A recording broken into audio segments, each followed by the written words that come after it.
you through that. Of course, Dharma appears for the first time in the Rig Veda, in the first mandala, in the Sukta 22 and the mantra 18.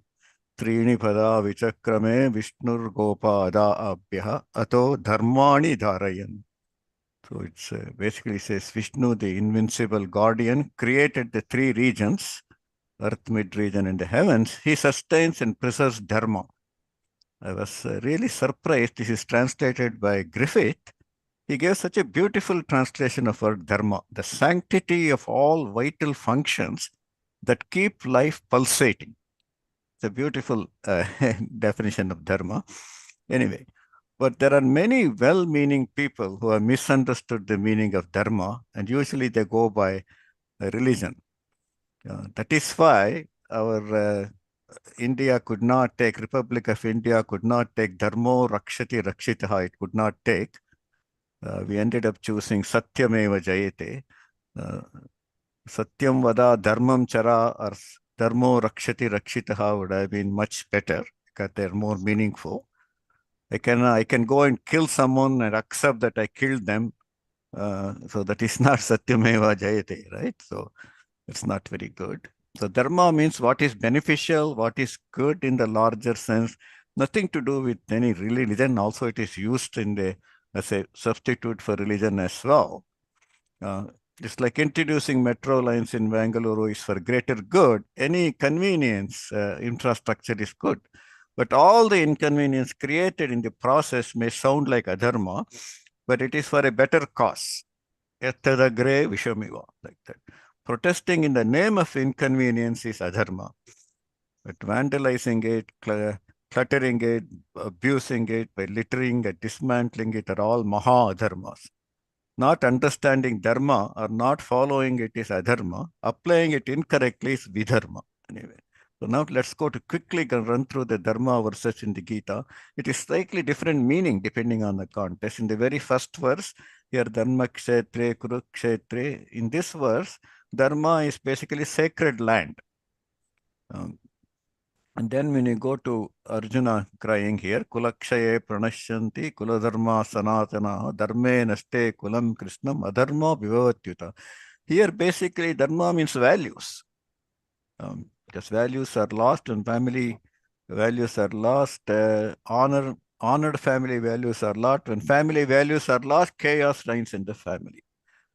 So then further again here, doshe rete kulagnanam, in this word, varna sankara karake, utsadyante jati dharma, kula dharmascha shashvataha.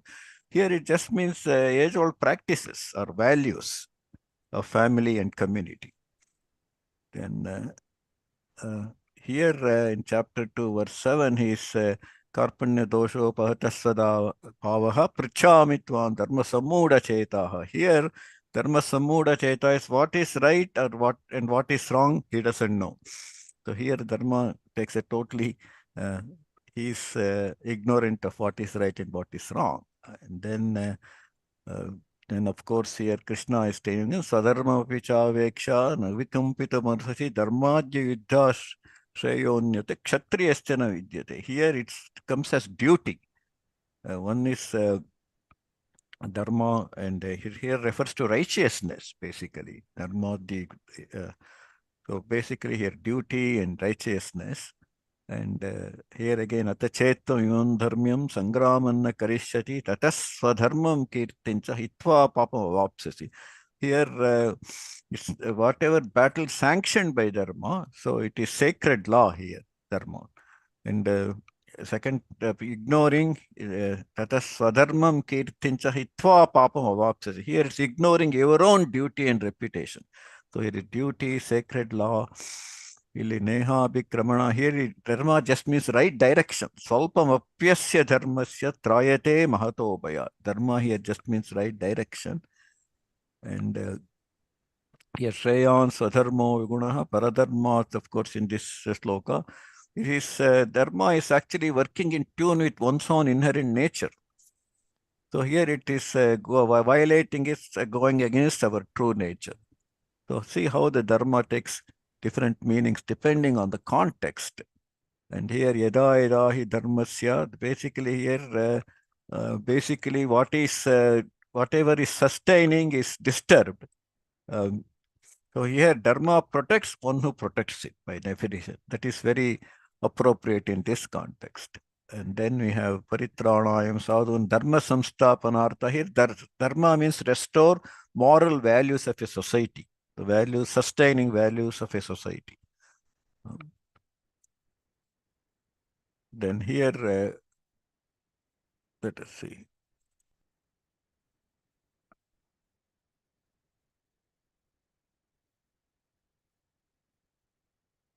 Here, dharma viruddho bhuteshu kamosvi bharatarshava. Here they did that. Here, what is sanctioned by dharma? The kama, which is here, it is refers to a moral law or principle. Here, so sanctioned by dharma here means that. And here, when he talks about Raja Vidya, Raja Gusham, here says pratyaksha vaghamam dharmyam. Here refers to moral law or principle.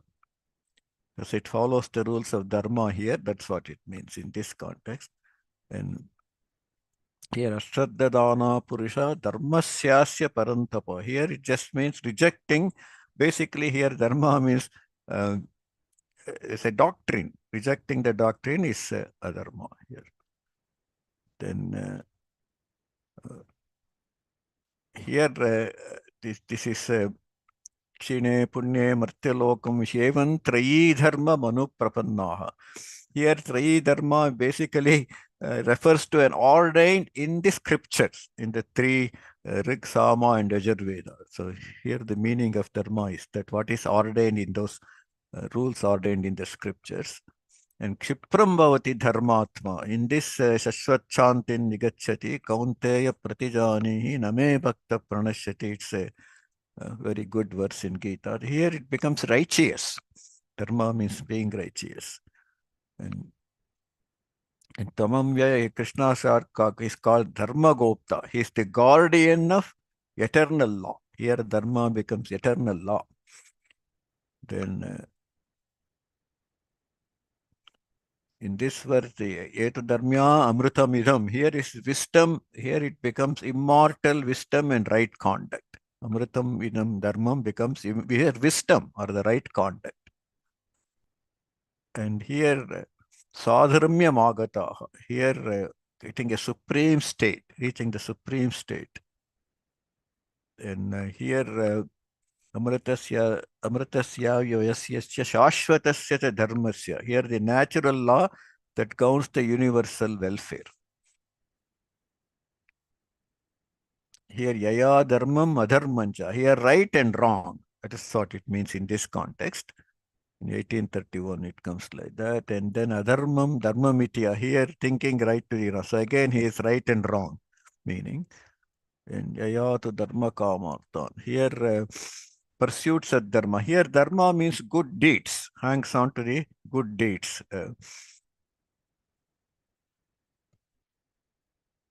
This is the other words came. Seyan Sudharmo Vigunaha Paradharma Swanushtita. Same comes here.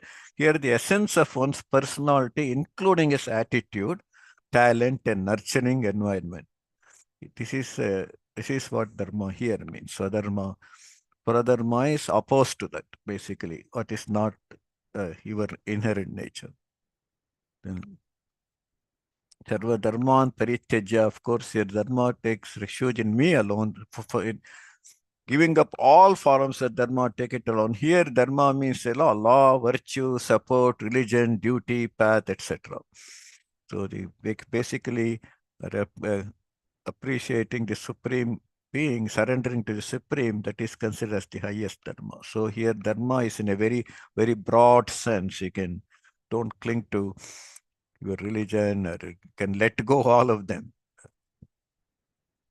So then dharmyam samvadamidam. Here in this context, it just means study of the sacred dialogue. Dharmam samvadamidam is study of sacred language. So dharmam just means sacred here. Okay.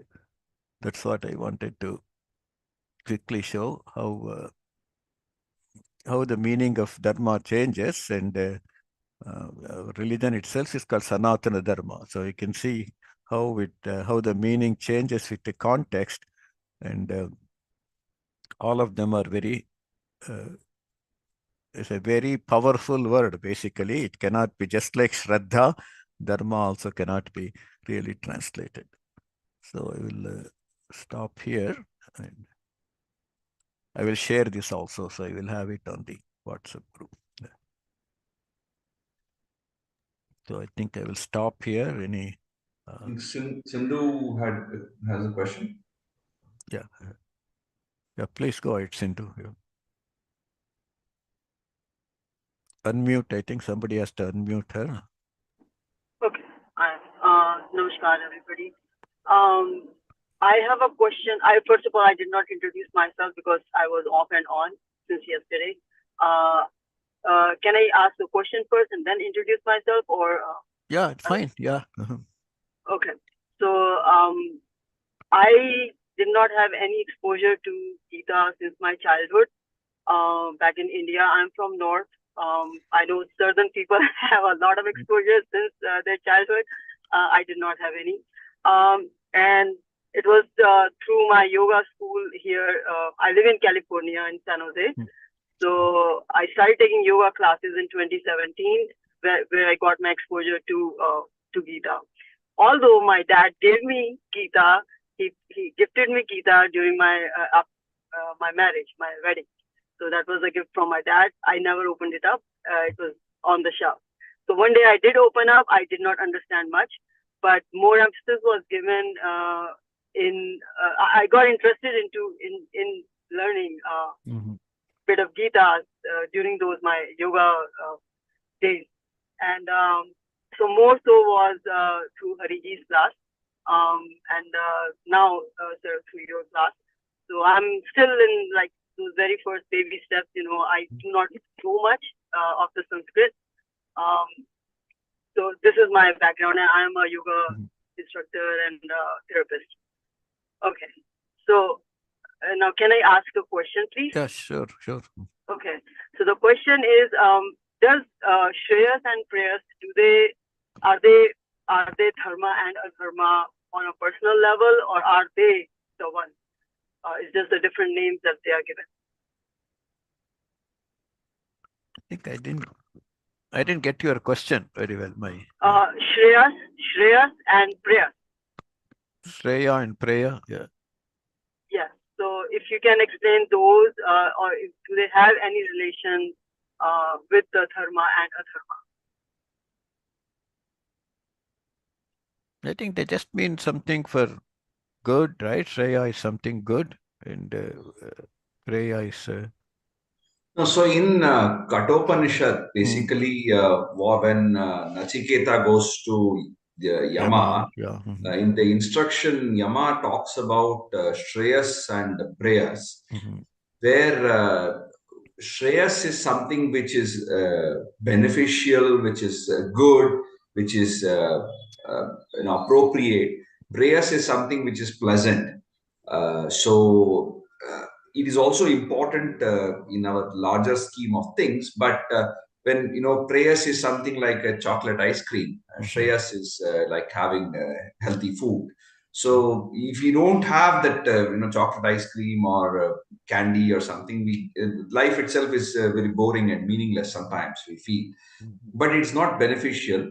It giving us some. It is pleasant. It's nice. So Pleasant, there yeah. need to be balance between what is good for us, what is ideal. Like waking up at 5 o'clock is very good, but sometimes sleeping in till 7:30 gives a lot of comfort which nothing else can give. So this balance between the two is very important, I think, and trying to move towards something that is more appropriate is always good. Like even in the Swadharma verse, if you see, Paradharma is very attractive.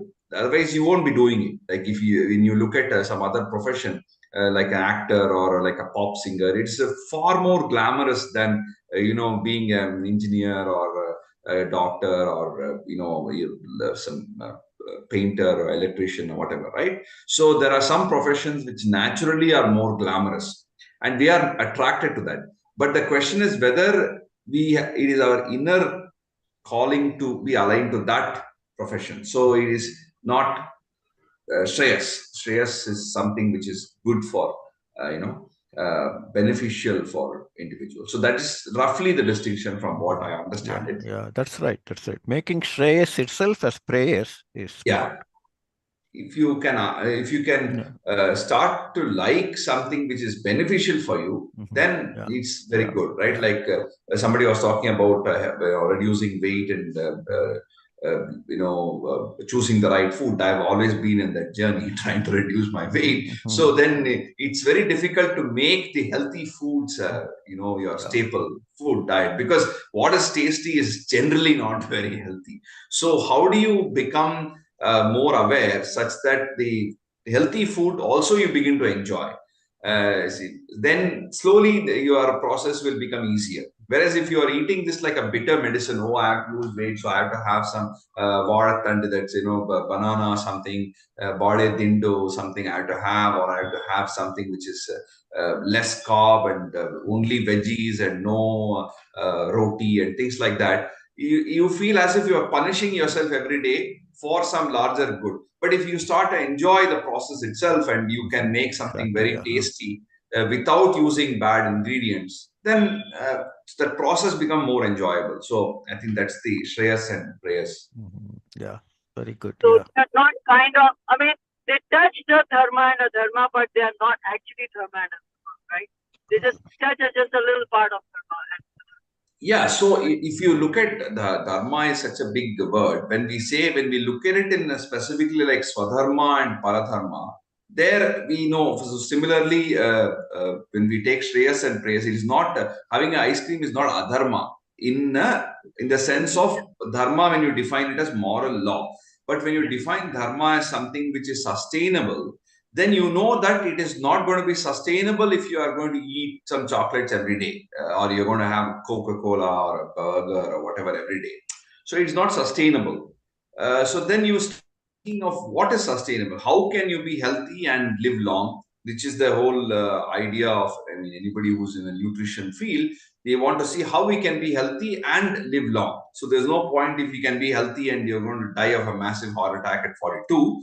At the same time, there's no point in being alive till 99 or something, and you have all sorts of diseases, and you are living just because of the medication and some, pumping some chemicals in your body. So you want to have a long life and you want to be healthy. So then you have to, that is what is sustainable. You define sustainability like that. Then you obviously want to have some foods and things which will support that sustainability. So in that sense, it is kind of aligned to Dharma. Thank you. Thank you so much. So if I may interrupt for a second, this book written by Hari Ravi Kumar, this is a fantastic book which talks about Dharma. It's a really small, tiny book, excellent read. So this talks about Dharma in very detailed way.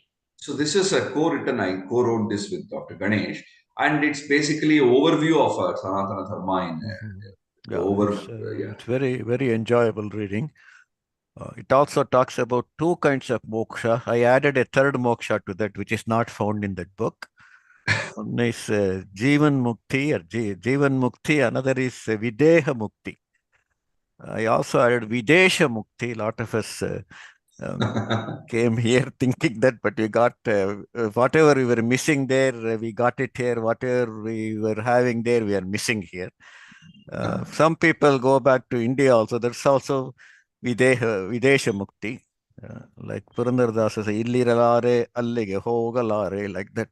So that is, we think it is mukti, but it is not. It is fake mukti. Videsha mukti really is it's just changing the bondages. That's all.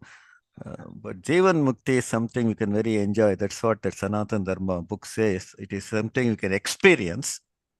And whereas Videha Mukti is a matter of fact, a fight. And that's not a matter of fact, it's a matter of faith. Nobody has told us. But I think Gita helps us to have Jivan Mukti right here and now. That we can enjoy Jivan Mukti here. Right, Hari? That is, Yeah, I that's think, what. and also there's different grades. So the beauty of the Gita is that we can slowly upgrade ourselves. Like just like our after 1 year, my computer will start acting funny, and I had to call the guy and say, okay, put more RAM. We started with those days is simple. I think was some 4 MB RAM or something like that. Now it is in GBs. So like that, every 1 or 2 years, we have to keep upgrading the computer, right? So similarly, Gita help us upgrade our own software from time to time, and we can. There is a lot of gradation from really a troubled person who is in misery, who are Jivan Mukta. It's not like a 1 and 0. It is like a gradation, and as we read Gita, as we contemplate on it, slowly we raise our standards and we get little better. So at some point when we get the critical mass or whatever, then maybe we will flip. I don't know. I'm not experienced that, but definitely I think the last 15-20 years I've been reading Gita. There is constantly some improvement. So the same situation when we face, we tend to be more relaxed towards it. We tend to respond to it better than what we did last time. So that's I think the advantage also, Gita. Yeah, very true.